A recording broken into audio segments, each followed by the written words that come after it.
Bom, eu vou começar com uma audiodescrição, né?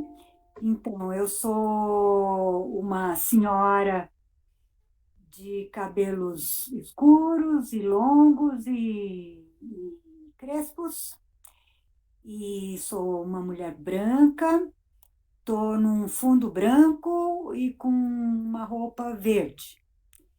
É, Então, eu quero dar muito boas-vindas a todos e todas e todes, em nome do GIC, do Grupo Interinstitucional Queixo Escolar, de que muitos aqui fazem parte ou estão por perto, né, que é um coletivo de psicólogos autogestionados que se debruça sobre as questões da escolarização a partir da psicologia, e que tem como eixo uma visão do ser humano como um ser social, né, que se constitui aí nas relações sociais.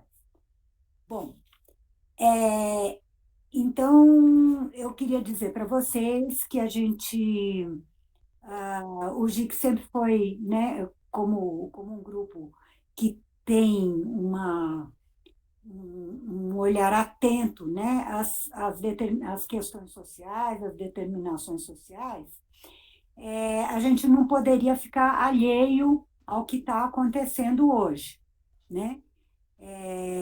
Nós estamos acompanhando aí, né, os protestos, as manifestações contrárias à política genocida do atual governo no enfrentamento à pandemia, né? Na verdade, incentivando e abrindo espaço para tudo que é o inverso do que precisa ser feito para que a Covid-19 se espalhe e vitime a nossa população, né? Nós pensamos muito se a gente mantinha o encontro hoje, mas avaliamos que seria muito complicado a gente, depois de muitos meses, né, alterar a data.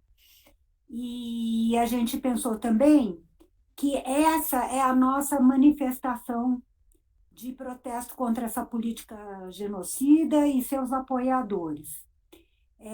O GIC, então, se posiciona com relação a essa política e marca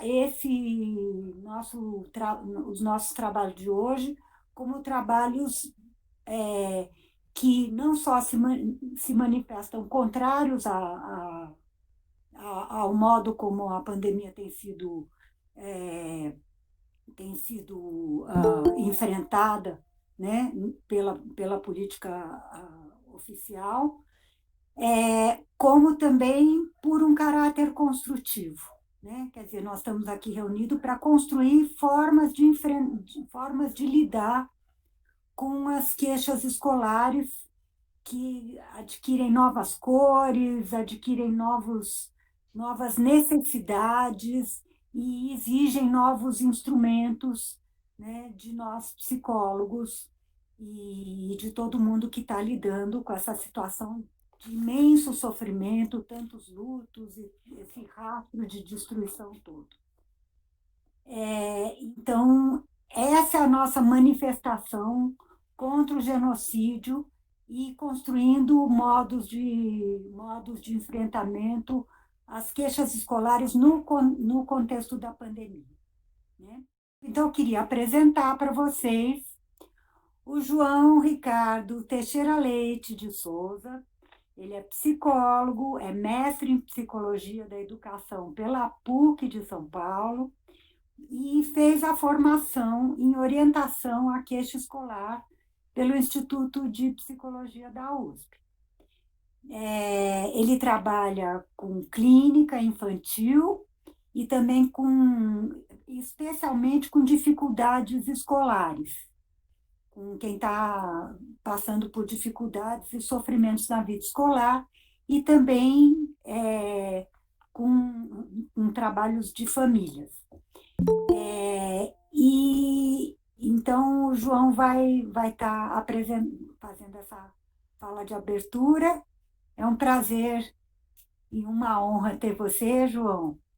É, Faz favor. Bom, obrigado, Bia.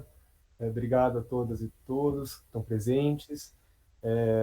Quero agradecer demais, né, o convite e a honra para mim de estar aqui, podendo apresentar um pouco do que eu faço e podendo abrir esse encontro maravilhoso, organizado por essa equipe maravilhosa do GIC, né? Então, eu vou abrir aqui a minha apresentação, tá bom? Que a partir dela eu vou discutir aí em 20 minutos, fazer uma abertura para as discussões que virão. Então, só um segundo. Tranquilo. Então, gente, muito prazer. Estou aqui para falar um pouco sobre as conquistas, as dificuldades e as reflexões que eu tive nesse período desde março de 2020, né, que acho que foi um período muito importante, muito difícil, né, para todo mundo. Eu sou um psicólogo, né, mais um psicólogo, e acho que talvez muitas e muitos de vocês vão se identificar, né, com o trabalho de atendimento clínico às queixas escolares. Então eu sou mais um psicólogo que se viu na necessidade de uma semana para outra de reformular o próprio trabalho de maneira total e completa, né? Eu tinha meu trabalho lá no meu consultório, que eu conhecia, que eu era muito confortável, meu consultório cheio de brinquedo, e eu tinha todas as ferramentas que eu consegui construindo ao longo da minha formação para fazer esse trabalho. E, de repente, eu me vi sem essas ferramentas, né? E eu entendi que eu tinha que reinventar esse trabalho rapidamente. No começo foi um pouco difícil, até porque eu, né, tive uma debandada de clientes assim que começou, porque o susto foi muito grande com o início da pandemia. E depois, ao longo do tempo, quando as coisas foram se assentando e as pessoas foram percebendo que talvez, né, elas iam ter que continuar a vida, porque isso não ia passar imediatamente, eu tive que acelerar um pouco o passo da coisa e eu comecei a me deparar com um monte de questões. E eu acabei discutindo um pouco isso com a Bia, né? E hoje eu estou aqui convidado, de novo, uma honra enorme para mim estar aqui, para falar um pouco sobre isso e para poder abrir, né, esse encontro, para a gente poder fazer essas discussões. Eu acho que esse vai ser o maior objetivo. Eu espero poder trazer aqui reflexões que sirvam de norte para que a gente possa construir esses parâmetros e que todo mundo possa se ajudar a fazer um trabalho cada vez melhor e que isso contribua com a categoria. Então, eu vou falar sobre um monte de coisa que eu vou ter que pincelar, talvez eu não dê para aprofundar em várias delas, mas eu preparei aqui uma apresentação para trazer para vocês, para falar um pouco sobre isso. Então, a primeira coisa que eu acho que eu poderia dizer é que eu venho, como muita gente, como o pessoal do GIC, da orientação à queixa escolar. A orientação à queixa escolar é uma prática de atendimento psicológico breve e focal, né, desenvolvida no IPUSP já faz mais de 20 anos, né, Bia? E com o trabalho das queixas, atendimento às queixas escolares junto à rede da criança e do adolescente atendido, né, que tem uma busca por fortalecer a autonomia e o desenvolvimento daquela rede no manejo das queixas. Então, a gente entende que né, a psicologia é um instrumento para que aquela família, aquela rede possa lidar melhor com aquela queixa daquela criança, daquele adolescente. A gente tem uma visão não medicalizante das queixas escolares, que é não compreender questões de educação como questões médicas.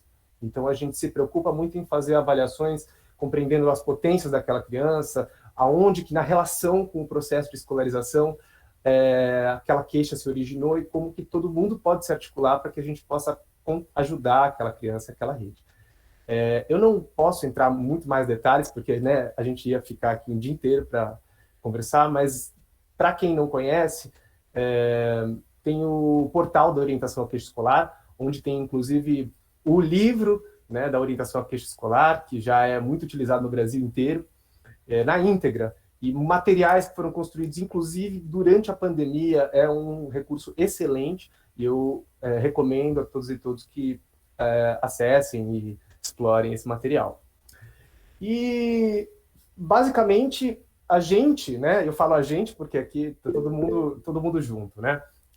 A gente entendeu que a gente precisa fazer alguma coisa rápido a respeito de como que a gente vai tocar esse trabalho durante a pandemia, porque a pandemia exigiu que a gente fizesse as coisas com celeridade, né? Bom, eu não preciso dizer muito sobre como a pandemia afetou a sociedade e as pessoas, né? Eu vou passar um pouco, mas o que é mais importante ressaltar é que a pandemia ela afetou as pessoas de maneira desigual. Acho que isso nas minhas pesquisas isso foi a coisa que mais apareceu, e nos noticiários a gente vê isso, né? Tem muitas coisas que aconteceram que fazem com que as famílias lidem com isso de maneiras diferentes, né? E claro que tudo isso foi baseado em decisões políticas, né? Tanto é que a gente está aqui nesse encontro hoje, nesse espécie de protesto que a gente está fazendo para também nos posicionar em relação a toda a questão política que tem acontecido. Acho que dispensa comentários aqui, né? A real é que a gente não sabe quanto tempo que vai durar efetivamente. Muita coisa mudou, a gente atravessou por várias dificuldades, vai e volta, aulas online, enfim. Acontece que a gente não sabe se essa foi a primeira de muitas, se outras crises vão acontecer que vão fazer com que a gente tenha que se adaptar logo. Então a gente vai ter que realmente entender como é que a gente pode se adaptar rapidamente. Acho que esse é o processo. E outra coisa importante de ressaltar é que já em 2019 e no final da década passada, a gente já passava por um processo de informatização, de digitalização da vida, né? A gente tinha várias discussões sobre o quão saudável era as crianças ficarem perto das telas, e isso era uma questão para muitas famílias e muitos profissionais. E a pandemia ela acelerou tudo isso. A quarentena fez com que todo mundo precisasse viver do mundo digital, né? Então a gente precisa entender um pouco isso para poder seguir o nosso trabalho. Nas escolas foi igualmente impactante. Então o Banco Mundial fez um relatório sobre projeções para a América Latina de o que podia acontecer se as aulas fossem interrompidas por 10 meses, por um ano. E os índices as perspectivas são péssimas, né? O relatório sugere que a interrupção das aulas pode fazer com que 2 a cada 3 alunos não sejam capazes de ler ou entender textos adequados à sua idade.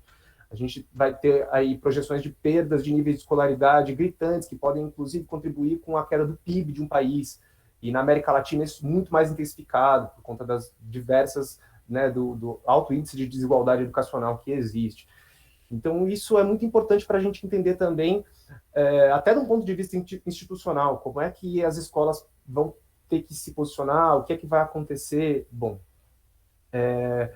a gente está atravessando aí uma aceleração do processo de vacinação, mas até o mês passado isso era uma incógnita. Então, vai e vem de aulas online e volta, os professores e as equipes escolares vão ter que se replanejar também para fazer tudo. Isso prejudica a programação, prejudica o aproveitamento dos alunos. Nas famílias, enfim, cada família ficou de um jeito, né? Então, essa é uma parte muito importante, a desigualdade social e econômica. Então, teve algumas famílias que a gente vai lidar com uma questão com falta de privacidade para você fazer um atendimento online, enquanto outras famílias vão estar passando por perda de emprego, ou mesmo perda de familiares. Muitas famílias vão estar enfrentando processos de luto. E a gente vê também que sobrecarrega os adultos, porque os adultos vão ter que tomar conta de espaços que antes eram delegados para as equipes escolares, né? O manejo das crianças, a assessoria com a lição de casa. Isso aumenta os conflitos familiares, isso tende a aumentar as queixas. Para as crianças e para os adolescentes, vocês também devem ter acompanhado. O isolamento social pode trazer prejuízos substanciais para a saúde mental de crianças e famílias. Eu entendo que as crianças são muito sensíveis a mudanças ambientais, porque por conta do período mais curto de vida que elas têm em relação aos adultos, muitas vezes elas têm menos repertório para lidar com mudanças, para conseguir se adaptar a novos ambientes. Então, é capaz, e como eu vi no meu trabalho, delas se desorganizarem mais facilmente E aí a gente entra nas queixas escolares em si, no período presencial, a adaptação ao sistema de ensino já era um dos principais motivos de encaminhamento de crianças e adolescentes para clínicas escolas. E a gente trabalhava no sentido de manejar essa adaptação, né?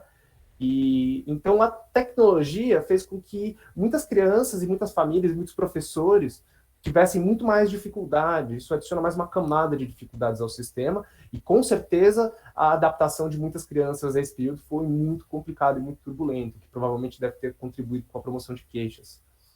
Então, segundo um relatório do CGI BR, que eu vou apresentar aí a referência depois, 18% das crianças e adolescentes do país moravam em domicílios que não tinham acesso à internet em 2019. Essa é uma questão importante para a gente se perguntar se a gente vai pensar em atendimentos online. Quem que a gente pode atender, quem que a gente não pode atender e como. Então, o que eu acabei entendendo no meu trabalho, depois de muito tempo, foi que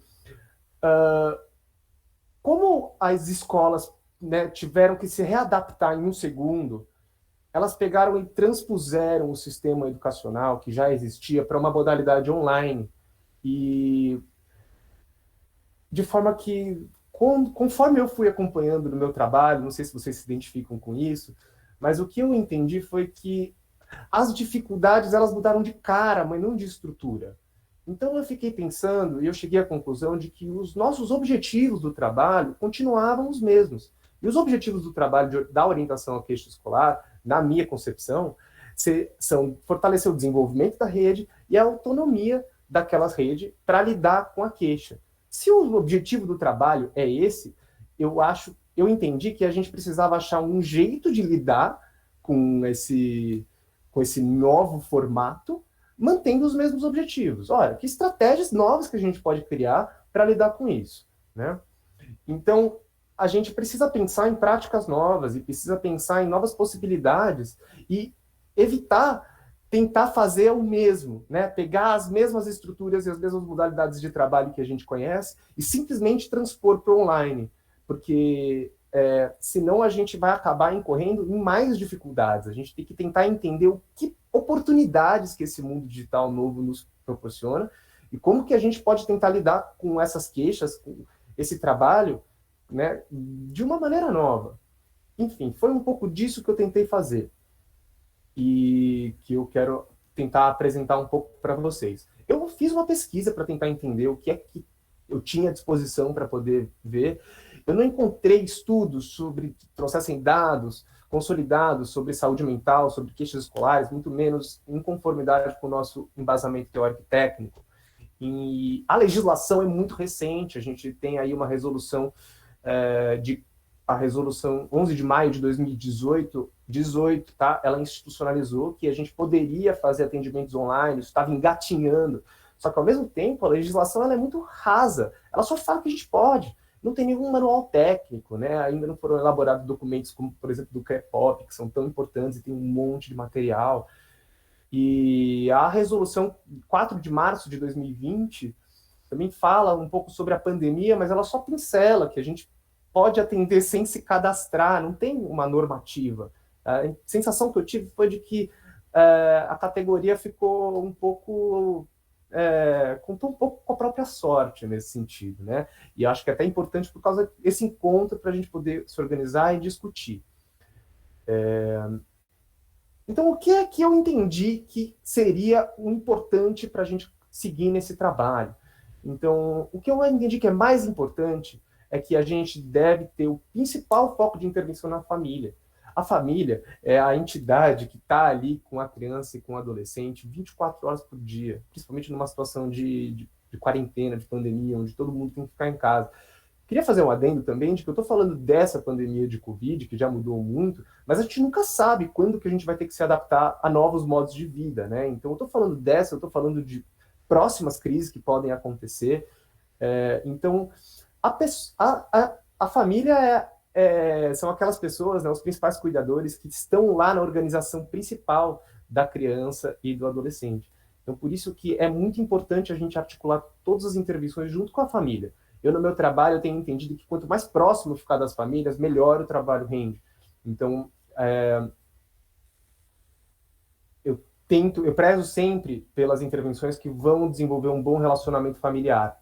Então, muitas vezes, as crianças estão passando por situações que não estão conseguindo fazer lição de casa, estão tirando notas ruins, os professores estão em dificuldades de entender o que eles podem fazer a respeito, e a gente precisa entender como é que a gente pode contribuir com aquelas famílias para que elas possam organizar melhor a situação daquelas crianças, porque eu também entendo que, assim, a gente tem um trabalho que tem um potencial muito legal, mas a gente fica, o quê? Uma hora e meia com aquela criança durante a semana, né? A família é a pessoa que está lá ajudando aquela criança na escola, no dia a dia. Então, se a gente não puder oferecer autonomia para eles e tentar ajudá-los a ter uma relação familiar melhor, dificilmente a gente vai conseguir uma intervenção que tenha eficácia.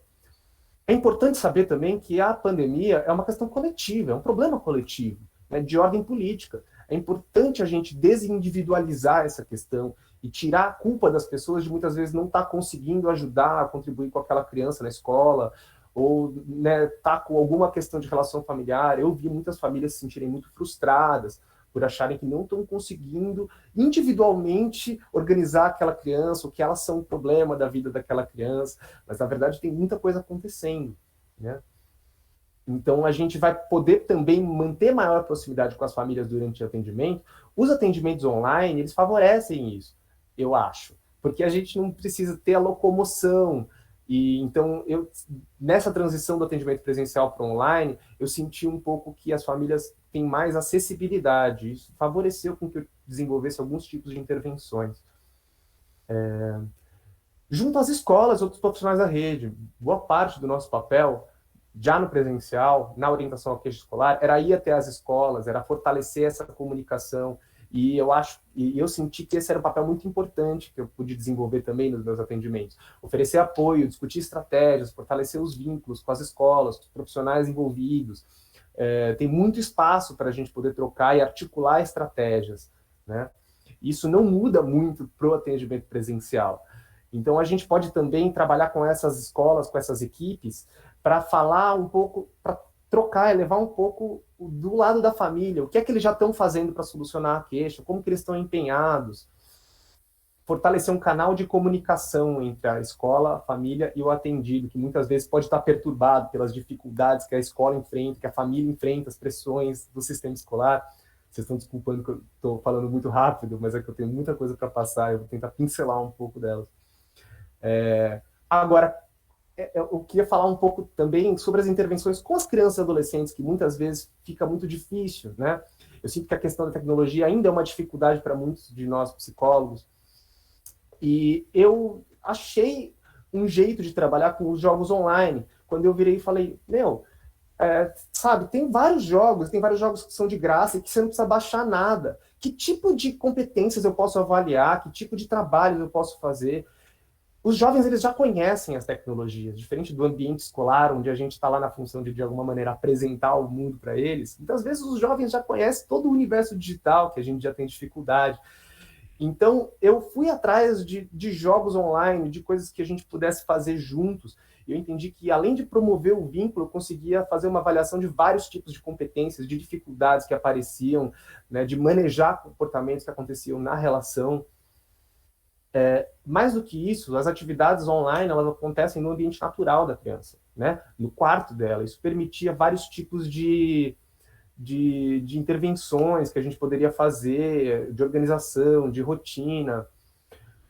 Sem falar em atendimentos em grupo, que podem ser muito legais para promover a socialização, que né, tem uma estrutura que é fácil também. As pessoas estão em casa, vamos fazer um grupo. Eu acho que tem muito espaço para discutir várias propostas de atendimento que a gente pode pensar em novas coisas. Eu trouxe aqui alguns exemplos de jogos que eu usei para fazer os meus atendimentos, né? O Roblox é uma plataforma de jogos que as crianças adoram, alguns de vocês devem conhecer. É como fazer um atendimento na praça, né? Se alguns de vocês têm essa experiência, eu já tive a oportunidade de fazer atendimento do lado de fora da clínica, onde você colocava outras crianças para socializar com outras crianças. É claro que tem devidos cuidados que você tem que ter, mas também no presencial você também tem que ter esses cuidados. E eu achei que é uma possibilidade muito grande. Tem outros jogos, como o Gart, que é um jogo de desenho. esses jogos de navegador que eu estou falando aqui, são jogos que eu entro no link, eu já clico num botão, eu compartilho a sala com a pessoa entra já no meu jogo, não precisa baixar nada, é instantâneo. Então tem muito disso na internet e muita gente não conhece esses espaços, né? E possibilita com que a gente faça várias coisas diferentes. O próprio Google Jamboard, que vocês também devem conhecer dos atendimentos, ele oferece um espaço de desenho em tempo real, a gente consegue fazer atividades assim. Eu já estou chegando nos 20 minutos, eu já estou encerrando, tá bom? Mas basicamente, e eu quero falar um pouco sobre as limitações também, né? Então, apesar de não ter o contato presencial, isso não impossibilita o nosso trabalho. A gente tem um objetivo, a gente tem que saber como que a gente vai atingir esse objetivo, apesar das limitações. É imprescindível que a gente tome muitos cuidados em relação à segurança e privacidade digital. Essas ferramentas, elas podem ser perigosas, mas também são questões simples de solucionar. Uma das dificuldades principais é que os profissionais, os atendidos, precisam ter as tecnologias, precisam saber utilizar, isso exige flexibilidade, isso nem sempre é fácil, e a privacidade pode ficar comprometida, mas não necessariamente isso é um problema também. A gente pode fazer uso da dinâmica da relação familiar enquanto ela acontece para fazer as intervenções. Eu trouxe um caso clínico que eu vou pincelar em 30 segundos, porque eu já estourei meu tempo, mas eu recebi um caso de alfabetização, né, que eu não vi o menino presencialmente nenhuma vez, o menino tinha crises de choro muito intensas quando se aproximava de letras e escritas, né, e da leitura e da escrita. E eu comecei a fazer jogos com ele, eu comecei a jogar muito no Roblox, e a gente parava, a gente lia as coisas que estavam escritas no jogo, a gente parava para escrever palavras. Então eu trabalhei muito próximo do que a gente já estava acostumado a fazer no presencial, só que numa modalidade online. Né? Eu comecei a fazer orientações familiares frequentes, contatos assíncronos, muitas vezes através do WhatsApp, no qual a gente discutia coisas que aconteciam no dia a dia, no momento em que eles aconteciam. Eu tive encontros com a escola, e eu tive encontros com uma professora particular, a gente articulou estratégias. Em 3 meses de acompanhamento, eu recebi feedbacks muito positivos, eu consegui ver melhoras muito significativas na frequência e na duração das crises de choro da criança. Ele manifestava muito mais resiliência e ele passou a querer escrever e a querer ler. Ele começou a ter muito menos dificuldade de socializar na escola e de fazer as atividades. Então, eu entendi que esse era um jeito de fazer muito interessante. E eu quero trazer aqui as reflexões para essa discussão, já encerrando, Bia, desculpa. Então, a gente tem que acompanhar as mudanças no mundo. Os princípios mudam se a sociedade muda, né? Os princípios do nosso atendimento. Se não, então como é que a gente pode ir atrás dos princípios e atrás dos nossos objetivos, mesmo com as limitações, né? Isso que eu estava tentando dizer. Por exemplo, como é que a gente vai realizar avaliações psicológicas? O que é que a gente vai querer avaliar e como que a gente vai poder produzir documentos e materiais para poder expor para a rede, para poder fazer o nosso trabalho? Que tipo de formação que talvez a gente vai poder oferecer para os nossos colegas, né? Que tipo de formação que está faltando? Que tipo de ações que podem ser tomadas na categoria, né? A gente está fazendo uma coisa muito importante nesse sentido agora, mas como que os conselhos podem contribuir para isso? Que outras formas de contribuir com psicólogas e psicólogos que a gente pode? E aí eu trouxe 2 reflexões também que eu acho que são do ponto de vista um pouco mais institucional até, porque, como eu falei, muitas famílias não têm acesso a equipamentos eletrônicos. Então, o que é que se pode fazer como políticas públicas até para trabalhar com esse público e com os públicos que não têm, né, esse acesso, enfim, com pessoas que não têm o conhecimento ou a prática de usar tecnologias e ferramentas. E aí uma mais abrangente ainda é qual é a educação que a gente quer oferecer para os nossos jovens, né? É exatamente transpor aquele sistema escolar que a gente já tinha algumas críticas e que a gente já via algumas questões, né? Claro que o problema nunca são os profissionais da educação, a gente está cansado de saber que essas pessoas elas também sofrem com o sistema e com o engessamento de muitas questões que acontecem. Então, como que a gente pode contribuir para a formação desses profissionais também? Como que a gente pode contribuir para a transformação das práticas educacionais hoje em dia? Bom, gente, eu vou passar as referências aí só para ficar registrado, esse material vai ficar registrado depois. Queria agradecer demais a presença de todos vocês de novo. Obrigado por estar me concedendo a honra de estar podendo apresentar um pouco sobre o meu trabalho. Espero que isso seja uma abertura para que todo mundo possa discutir. Tenho expectativa de aprender também com todos vocês. E, só tenho a agradecer. Agora, realmente, eu acho que a parte mais importante desse encontro vai ser a discussão que vocês vão trazer, e muito obrigado pela participação. Vamos construir esses parâmetros?